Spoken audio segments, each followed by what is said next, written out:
Igbo bụ Igbo mma mmanụ onye mụ na ya nọ n'ehihie a bụ Uche Okoye. Tata anyị ga na-akpakọrịta nkata maka gas ya bụ ụzụ ahụrụ n'ala Igbo. Daalụ nwoke ọma. Daalụ ekene gị. Daalụ nnọọ. Anyị ga-anabatakwa gị na Voice of the East, olu ndị Igbo. Daalụ. Anyị ga-abanye senia ka anyị gbapụ ya ọsọ maka oge anyị nwere dị nkenke. Na abalị gara aga anyị fụrụ ihe idere n'akara ngwa okwu gị a na-akpọ X nke ejibu Twitter wee marụ ebe mere ka anyị mara na enwe ụzụ n'ala Igbo na ụfọdụ mpaghara ala Igbo. Onwe ebe a chọpụtara ụzụ nke ndị bekee kpọrọ gas n'ala Igbo. Inwe ike ịkọwatụnwuru anyị ịmagon gbuwara anyị akị oyibo a ka anyị nwee ike ghọtatụ ya maka na ile anyị fụ na ụfọdụ ndị Igbo amahụ na ụdị ihe ahụ dị n'ala Igbo. So biko kaba arụ gwagodo anyị ebe ọ dịgasị n'ala Igbo. Daalụ rinne ndị be anyị ekene m ụnụ. Ihe dị na gas ụfọdụ na-akpọ ya gas mana ịnụ gas bụ enwere ọtụtụ gas. Enwere LNG nke a na-akpọ liquefied natural gas. Enwekwa gas nke nwa ikulu. So mana ihe gbasara gas nke a na-ekwu maka ya abụrụ nke ahụ anyị ji esi nri kama na ọ dị ka enyanwa mana ọ bụrụ ya mana ịmago abịa na Naịjirịa ihe gọọmenti focus bụ na ya bụ crude oil. Ịghọtago ma na-akpa ya oil and gas sector mana ife ha kara agba mbọ wee tinye anya na ya bụ the crude oil. Mana ị na-anya the crude oil abụrụzi ife na-ele ka o si ele na mbụ. Ịghọtago maka na o so n'ihe na-erelease carbon dioxide, and ụwa na-agazi ihe a na-akpọ green energy. So nwere obodo chọrọ ka a na-emenya bụ ife ejide ihe dịka coal maọbụ jide ihe dịka crude oil wee na-eme ihe dịka electricity maọbụ wee na-power engine ma ife dị iche iche. So o melụ afụrụ gas asị ife dị mma karịa na ọ na-enye aka na ị na-abụ na ị na-abụ na gas na ọ dịrọ ihe ga na-emebi environment. Ya melụ ngwa niile ji wee tinye anya na ya bụ ife gas. Sị gị na gas is the future. Ịghọtago.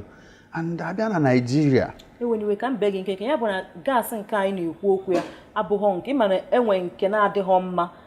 Ọ dị ka enwe nke na-adịghọ mma ndị mmadụ kurie. Ọ dị ka enwe nke na-adịghọ mma ya bụ na ọ bụghị ya ka a na-ekwu. Mba na ọ bụrụ ya ka a na-ekwu. Ya the natural gas a na-ekwu maka ya ọ na-anọ n'ime anị. Chineke wee gọzie anyị Igbo o wee dịlị n'ụdị pụrụ iche. Abịa na Naịjirịa ala Igbo nwelu ya bụ ọtụtụ ya bụ ife. Abịa na ndị gụrụ mathematics asị gị over 60% nọ n'ala Igbo. Imo steeti alone nwelu over 50% ya bụ ife. So enwere ife a na-akpọ Anambra Imo Basin. Ya bụ ebe Anambra na Imo mekọtara na some part of Abia State a na-akpọfa Imo Anambra Basin, River Basin.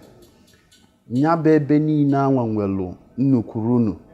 gas in abundance. Mana federal government ịmago ka o si dị anyị nwekwara oil mana fe develop infrastructure dị necessary iji wee menya bụ mmanụ. Enwere mmanụ n'obodo ọbụla bụ n'Igbo. Enwere mmanụ ebe eburu ụzọ wee nyopụta mmanụ abụrụ na Olubiri. Ebe eburu ụzọ wee nyopụta mmanụ n'ala Naịjirịa bụ Eda, Afikpo.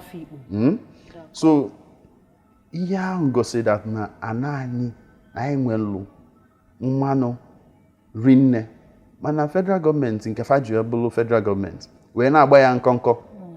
wee na-aga offshore wee na-aga n'obodo ndị nke ọzọ. Mana ka o si dị kịta ọ gas bụ ihe na-ewunu. Ọ bụrụ na ị nara eme gas ma na nke gị ekpemekwe. And ị na-anya gas dị cheaper maka na o juru eju. Anyị bịa na-efule enwe ihe a na-akpọ gas flaring. O nwere nke mee na Enugu ebe anụnwa ọkụ nwugide n'ala amaghị ebe ọkụ si ọpụta na ọ gas ahụ mere ya ụbọchịkwa ojilikwa aka ọkụ ahụ danyụkwa. Ịma na enyere report wee na-akọba na ụfọdụ na-akpọ methane gas ụfọdụ na fancha niile bụ gas. ịghọtago ife niile aka a na-akpọ gas ọ gosiri that na o juru eju bara abara n'obodo na ọnya mere o ji wee gbọpụta kama na ife nchọrọ itinye anya na ya wee ịmago tinye ọnụ n'okwu maka na ya bụ mkpa ọ dị na ndị be anyị kpọrọ ya mkpa maka na etu ọ dị anyị kpọbere ya mkpa maka na ya fubere uru ọba ịghọtago maka na gas bụ ife ga-azọpụta anyị n'ọnọdụ anyị nọ na ya kịta anyị nwere serious problem when it comes to power anyị enweghị enough nke anyị nwere adịghị enough nke mmiri na-egenerate adịghị enough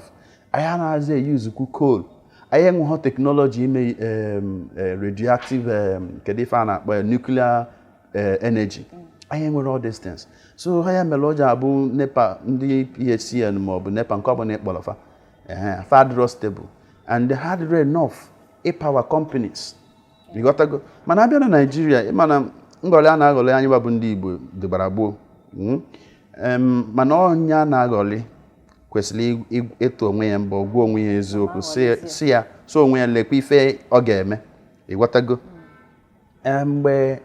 Obasanjo bịara ọchịchị o melụ gas plant gas pipeline o lee ya from Forcados ebe a na-akpọ Forcados na Delta State wee wele ya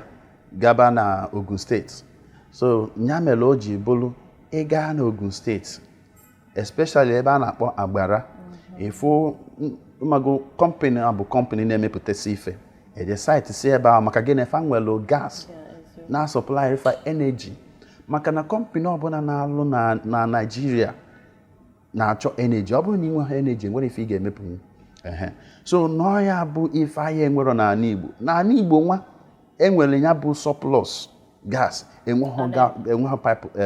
infrastructure ọya bụla ife a mkpatụrụ aka wee na-ekwu that na a na-amịta anya bụ ife ha na-ele pipe kịta na-asị na ya bụ mpaghara were na-ebuga ka ha buga na Europe in fact enwere ndị na-ekwu sị na ife butelu onye isi ala obodo a ji wee chọọ ka o jee wee kwụsị ndị Niger maka ndị mapụrụ demokrasi na Niger ihe mere o ji wee chọọ ka eje na Niger wee basofa agha bụ maka ya bụ pipe etinyere esi na Niger wee banye wee gawa Morocco ga-esi Morocco wee baa na Europe maka na ha na-ene anya ọ bụrụ na ya bụ ife gaa ọfụma na ego Nigeria ga-eweta ga-eri nne and eziokwu maka na gas nọ na Nigeria riri nne nke a ga-ewetakwa m na o nwekwa ihe ọzọ anyị hụkwara ide ịrụtụkwala ya aka kịta mana m ga-achọ ka inwe ike tapịala anyị kọwara anyị ọfụma esi na federal gọọmenti enyego pipe na ana wee na-eburu mmanụ dị n'ala Igbo na-ebuga Europe nakwa na ebe ndị ọzọ mpaghara ọzọ na Nigeria inwe ike kọwara anya ma gwa anyị ihe ị chere na kpatara ha ji emere because maka ị na-anya na dịka isi kwu enweghị akụrụngwa dị n'ala Igbo nke dịka enwere na Agbara dị n'Ogun steeti inwe ike kọwara anyị ihe ị chere na kpatara ha ji emere otu a kata ma ha ga-ebido imago na-emepụta akụrụngwa na ala Igbo ga-eburu ya ihu n'anya Aba ihe eji mara Aba wee ebe a na-emepụta ife enwere ife ị chọrọ nnọọ a na-emepụta na-adụrọ na Aba mbụ belụsọ mmadụ a na-emepụta mmadụ na Aba na-emepụta mmadụ kama na ife melụ bụ na oge abịalụ wee lụọ nya bụ ife alụrọ na Aba enwere nke alụ na Aba enwekwara ala ojii na-alụ na Aba enwere power plant a na-akpọ ala ojii power plant na-alụ site na gas mana ọ dịghị enough because ọ bụrụ ka esi wee lụ nke alụrụ na Ogun steeti ka alụrụ ebe ife kwesịrị ịbụ ekwesịrị ile pipe mgbe anyị nọ na secondary school a gwara anyị means of transportation na pipeline is also means of transportation ekwesịrị ịbụ ama anya bụ pipe a transport ya to industrial layouts niile dị n'ala Igbo ifo kwesịrị ịbụ ọ bụrụ na family ọ bụla ajọ ife na ịbịa na ihe dịka Aba ịbịa dịka n'Ọnịcha ịbịa dịka Nnewi ebe a na-alụpụta ife enwere company a na-afụ anya nke a bụrụ new site nke a bụ ihe na-eme exist Dangote etinyegokwa pipe wee jemekwa na ebe company ya dị na Lokoja sitekwe na ya bụ Niger Delta dị mpaghara anwụ afụgasịrị ya bụ mmanụ adị mana anaghị ekwukwa Niger Delta a na-eche n'ọsọsọ South ana Igbo sokwa wee bụrụ Niger Delta so ife nwa na-ekwu wee na-etinye anya bụ na ya bụ paịpụ a na-etinye n'ala wee na-eje ebe dị iche iche kedu ihe mere ha agaghị eji tinye paịpụ ahụ wee webataba ya n'ala Igbo and ego niile ha na-eweta n'anya bụ ife kedu onye na-afụ maka ya anyị mana ihe niile ewepụtara n'ala bụ gọọmenti nwe ya mana gọọmenti na-abịa na-ewere ihe a na kedu ihe gọọmenti na-eme n'ebe ahụ ha na-ewere nya bụ ife maka na ị na-anya anyị nwere ụmụ ihe ndị anwa ọtụtụ ụmụaka anyị nwere ife fa na-alụ ụmụaka bụ ihe kwesịrị ị na-alụ ọrụ na kọmpanị mana faje chọba na-ayọ ebe ọzọ mana kọmpanị kwesịrị ịlụ iset ọp na befa wee were gaasị ahụ wee ya na-alụ ọrụ anọrọ because na fafụrụ source of power ịghọtago so ofu ife nlaikele na-emegodi kịta bụ na enwere kọmpanị a na-akpọ Seplat ọ na-arụ ya bụ ịmago kọmpanị nke pụrụ iche n'Imo steeti and enwere ife melụ in the beginning of this year around first quarter of this year n'Imo State ebe declared free gas zone n'Imo State n'Oguta zone nya bụ ife bụ ife balụ ulu ọ bụrụ na ndị be anyị ghọta nya bụ mkpa ife anwụ balụ mara that na onye ọbụla mmalụ ihe ọ na-akọ na oil and gas industry kwesịrị itinye anya nya bụ ife site na Oguta ma ihe ala ma mpaghara niile bụ ana Igbo gas n'ebe anwa agaghị amịcha ya amịcha gas ọ ga-alụ Dubai ife alụ na Dubai dị ego ọwọtụ ga-alụ Dubai so ife bụ mkpa m bụkwa mkpa ndị Igbo bụ na etu a ndị gọọmenti na-etinye paịpụ wee na-ewega ya ebe ọzọ ha tinyekwe paịpụ anwa webatakwa ya n'ala Igbo ma nke nọ n'Enugu ma nke nọ n'Imo steeti ma nke nọ n'Abia steeti a na-amị ya na-amịpụ na nke ga-anọ n'ala Igbo ga-adịlịkwa maka na ọ ya ga-ebute nsogbu ịma na emegbuo mmadụ ị na-eme ihe emegbune mmadụ so ya bụ ife a na-ekwu maka ọ dị ihe niile a na-akpọ agitation anyị fụrụ na-esi na ana Igbo apụta so ọ maka na adịrị emeta ọfụma eke oke anaghị eme gịnị adị eketa ọfụma so ya bụ ife melụnụ. Daalụ nwoke ọma anyị ga-achọ ka ịkọwatụrụ anyị inyetụ anyị maọbụ ka ịgwa anyị uru ụzụ anụnwa ya bụ gas anyị na-ekwu okwu ya bara n'ala Igbo. Dịka nsi kọba ọ na-enye aka ka companies wee nweta ike igenerate power ya bụ ihe a ga-eji wee na run their machine because machine like ebe anyị nọ kịta na nidiri AC unu lụọ ọrụ nidiri ọkụ na-enwu na other things dị involved ịghọtago ya bụ ife kwesịrị need power ọ bụrụ na ị nwere power ije mụọ fuel ya nke a na-akpọ PMS ije na-amụ ya ndị ọ na-agala ọnụ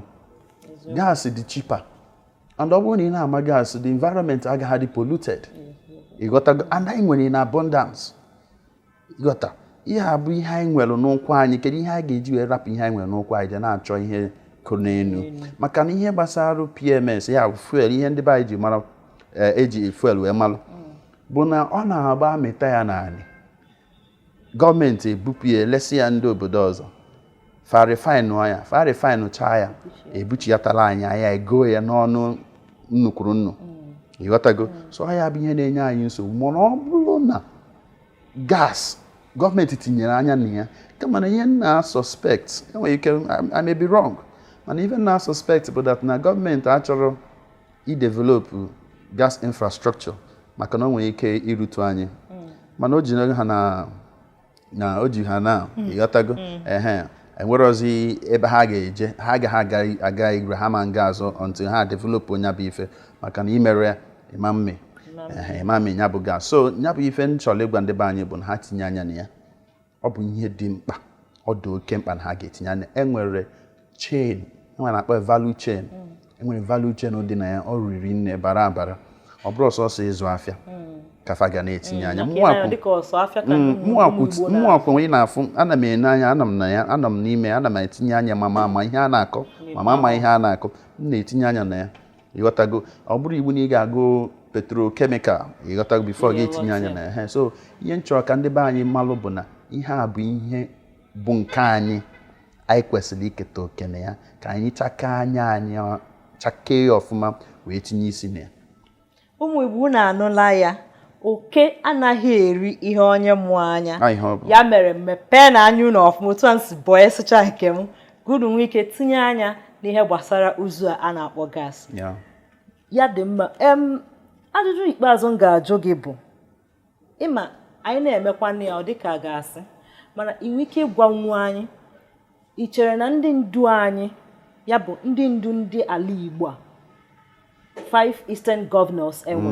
ị chere na ha mara ihe gbasara this gas anyị na-ekwu maka ya ọ bụ na ha mara kedu ka anyị nwa bụ ịmagonu ndị na-enweghị nke anyị ma that is layman ka anyị nwee ike isi na-enegara ha anya makwa ka ihe anyị kwesịrị ịdị na-eme expect na ha ga-eme ma ya bụ na gas a na-amịbata ya instead of ịdị na-amịpụ ya amịpụ nwee ike bụkwa infrastructure ya bụ akụrụngwa ga-enyekwa aka ka o nwee ike nyere ụmụ Igbo aka. Ihe melụ bụ na enwero gọọmenti nọ n'ala Igbo ma nke nọ na South ma nke nọ na amara maka ya fancha niile ma anya ya fam uru ọbara and fama ka esi wee nweta nya bụ ife kama na ịma na onye ọbụla nwere mkpa nke na-akpa ya o nwere ike ọ bụrụ ife na-akpa oke na-akpa ogela mana ọ bụrụ na ha ga-anyụkọ mmamịrị ọnụ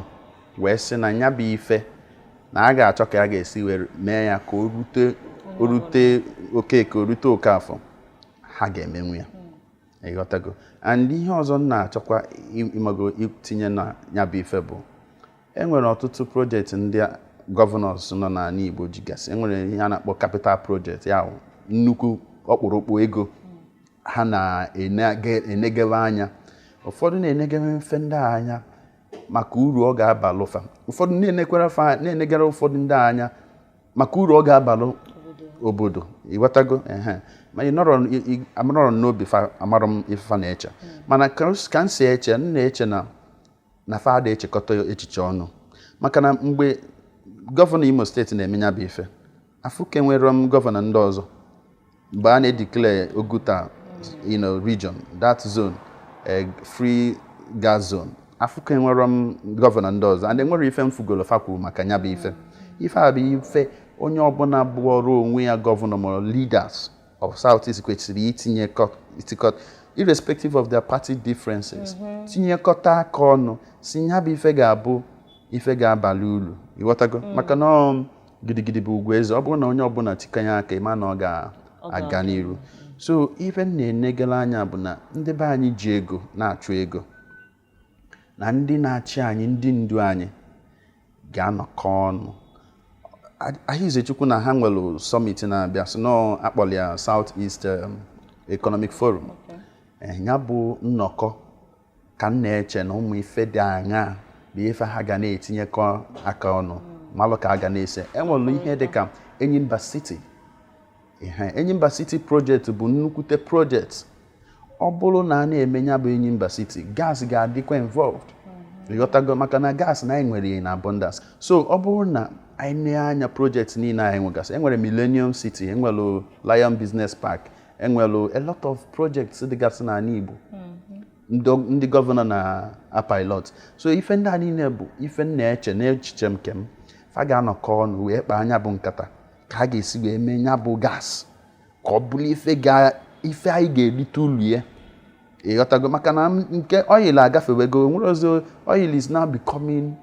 a yesteryear conversation ịghọtago ife abụ ife akpa abụrụzọ ife future it's no longer a futuristic project. Enwere countries na shut down their oil industry like Norway ịghọtago they are going into renewable energy green energy and so on and so forth kedu ife anyị nwa na-eme maka na ndị a bụ the drivers of global economy ebe ha si ka ụwa ga-esofa ifuru na ha arapụrụ coal anyị arapụ coal nke anyị even though some of them can use coal when generate power but anyị mere nke anyị abandon because maka na again anyị bụ ndị na-eso so we are followers we are not drivers we are not leaders so ya bụ ife na-eche gbasara anya bụ ife so mana ọ bụrụ na anyị ga-abụ ndị ga-anọkọ ọnụ wee kpaa anya bụ nkata ka ụmụnne wee tụọ nya bụ alụ wee tụpụta ife. Ọ bụrụ na esi nkwube nsị gị na Southeastern governors, ọ bụrụ na ha nọ kpaa anya bụ nkata ha ga-enweta uru na ya. Uru dị na ya erika. And ndị be anyị jikwa ego na-achụ ego, that was the billionaires, the the millionaires and ndị ji ezigbo ego should look into that aspect of as an investment opportunity. Daalụ nwoke dị mma, obi dị anyị ụtọ na ịbịa tapịara anya kịta anyị aghọtala ya. Anyị jiri ohere a na-ayọ ndị South East Governors, ya bụ ndị ndu anyị, bikonu dịka nwanne anyị nwoke Uche si wee kwuo tata, bịakọta n'ọnụ kpakọrịtanụ na ihe a bụ ihe ga-enyere ọnọdụ ala Igbo aka. Ọ bụ na ihe na-elele taa dị gị mma, biko gbaa mbọ hụ na iso ya na akụrụngwa anyị na Instagram, Facebook, Twitter, TikTok na ndị ọzọ. Aha m bụ Nwaada Ifeoma Nnebu, ọ ga-adị mbọsị ọzọ.